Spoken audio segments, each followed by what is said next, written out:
జై గురుదేవ్. అస్మద్గురుభ్యో నమః. శ్రీ గురుభ్యో నమః. సర్వగురుభ్యో నమః. ఓం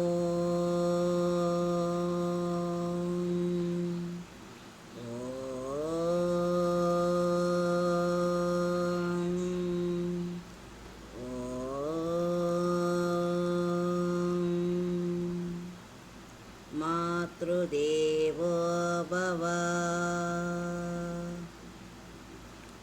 తల్లిని మించిన దైవం లేదు.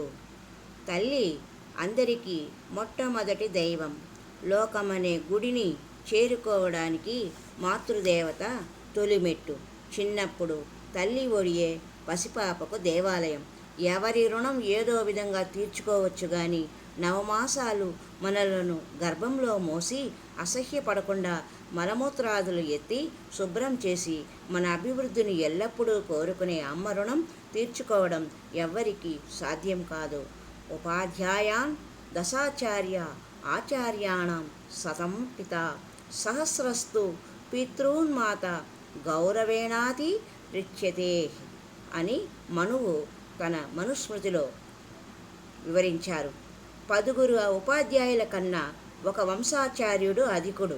అట్టి కులగురువులు 100 కన్నా ఒక తండ్రి అధికుడు. అట్టి 1000 తండ్రుల కన్నా తల్లి అధిక పూజ్యురాలు. అంతేకాదు, నా మాతుః పరదైవతం, తల్లిని మించిన దైవం లేదు అని శాస్త్రాలు చెబుతూ ఉన్నాయి. మహనీయులందరూ దానిని ఆచరించి ఆదర్శంగా నిలుస్తూ ఉన్నారు.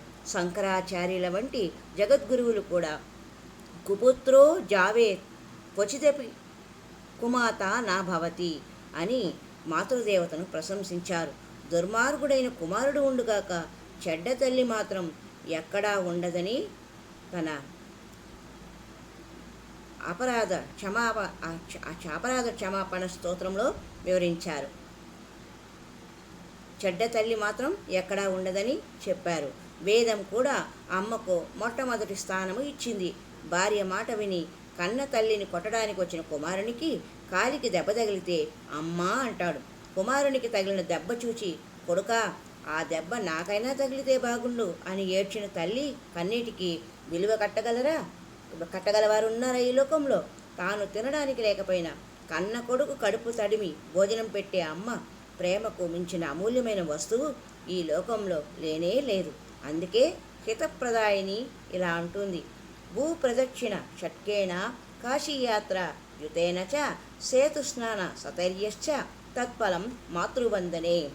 6 సార్లు భూమికి ప్రదక్షిణం చేస్తే ఎంత పుణ్యమో, 10,000 సార్లు కాశీకి వెళితే ఎంత ఫలమో, 100 సార్లు రామేశ్వరంలో సేతు దర్శనం చేసి స్నానం చేస్తే ఎంత ధన్యత కలుగుతుందో ఆ ఫలమంతా కలిసి ఒక్కసారి తల్లికి నమస్కారం చేస్తే కలుగుతుంది. అమ్మ పనులు చేసే యంత్రం కాదు. భార్యాభర్తలు ఉద్యోగాలకు వెళితే పిల్లలను ఆడించే పని మనిషి అంతకన్నా కాదు. ఆ లక్ష్మీదేవే, ఆ జగన్మాతే అమ్మగా అవతరించింది అని భావించాలని శాస్త్రం చెబుతుంది. ప్రతి ఒక్కరూ అమ్మకు నమస్కారం చేసి ఆమె ఆశీస్సులు పొందాలి. ఆమెను వృద్ధాశ్రమంలో చేర్పించడం అంటే దేవతను దూరం చేసుకున్నట్లే. ఆమె బాధతో ఒక కన్నీటి బొట్టు రాల్చినా అది ఎప్పుడూ మంచిది కాదు. వృద్ధాప్యంలో ఆమెకు సేవలు చేసే మహాపుణ్యాన్ని దూరము చేసుకోకూడదు. ఏ కార్యం చక్కబడాలన్నా తల్లికి నమస్కరించి ఆమె దీవెన తీసుకున్నప్పుడే ఆ కార్యము నెరవేరుతుంది.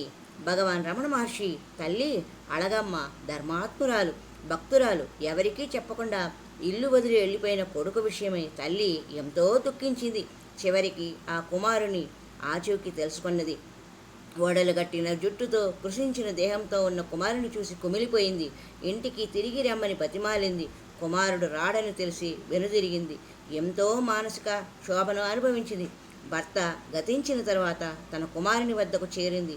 ఎందరెందరో దేశ విదేశీయులు తన కొడుకు సమక్షంలో అలౌకిక ఆనందాన్ని పొందడం కళ్ళారా చూసి ఆనందపడింది.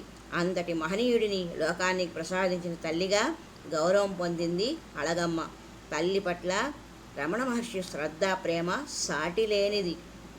చివరి దశలో 6 సంవత్సరాలు స్కంద ఆశ్రమంలో ఉంచుకొని మహర్షి ఎంతో సేవలు చేశారు. అళగమ్మకు తల్లి తీవ్రమైన అనారోగ్యానికి గురి అయినప్పుడు మహర్షి ఆమె వద్దనే ఉండి సేవలు చేస్తూ ఆనందం కలిగించారు. అంత్యకాలంలో తన దివ్యహస్తాలను ఆమె తలపైన హృదయం పైన ఉంచి జన్మ జన్మల కర్మను నశింపజేసి ఆమెకు ముక్తి కలిగించారు. ఆమె దేహాన్ని అరుణాచల పాదం వద్ద ఖననం చేశారు. తల్లిగారి సమాధిపై ఆలయాన్ని నిర్మిస్తున్న సమయంలో మహర్షి శ్రద్ధతో ఇటుకలను మోశారు. ఆ గుడికి సంబంధించిన ప్రతి కార్యక్రమానికి వెళ్ళారు. ఎంతటి జ్ఞానికైనా తల్లి దైవమేనని ఆచరణ ద్వారా బోధించారు రమణ మహర్షుల వారు. హరి ఓం తత్సత్.